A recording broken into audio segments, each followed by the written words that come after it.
ఏదైతే లెక్కలు తేలలేదు వాటాలు తేలలేదని పదే పదే గుంటనక్క గారు అంటుంటే నాకు అనిపించేది ఏంటంటే ఆయన లెక్కలు వాటాలు తేలలేదేమో అని. ఒకటి.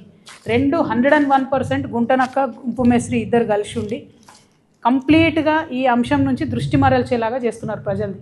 25,000 కోట్లది కొట్టేయడానికి 250 కోట్ల వ్యక్తిని చూపించి మొత్తం దృష్టి మరుస్తున్నారు. ఒకటి. రెండు, హరీష్ రావు గారు మొన్న ఫస్ట్ ప్రెస్ మీట్లో ఏం అడిగినారు, ఖచ్చితంగా మొత్తం 2014 నుంచి ఇప్పటి వరకు ఎంక్వైరీ అడిగారు. అంటే జరుగుతున్నది ఏంది ఇక్కడ, కేసీఆర్ గారి ప్రభుత్వం మీద ఎంక్వైరీ అని హరీష్ రావు గారు అడుగుతున్నారు. అన్ఫార్చునేట్లీ ఈ గుంటనక్క గారి యొక్క గోతిలో కేటీఆర్ గారు పడ్డారు. తెల్లారి ప్రెస్ మీట్ పెట్టి ఆయన కూడా అదే అడుగుతున్నాడు. మరి అంటే మీ ప్రభుత్వం మీద మీరే అడగడం ఏందన్నది చాలా వెరైటీగా అనిపించింది.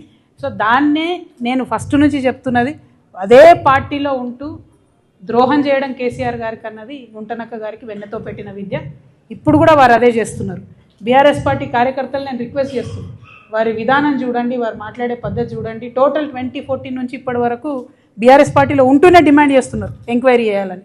మరి యాజ్ టీజ్గా తెల్లారి కేటీఆర్ గారు కూడా అదే అడిగింది. సో ఈ గుంటనక్కని గుడ్డిగా ఫాలో అయ్యి గుంతలో పడ్డారని నేను అనుకుంటున్నాను.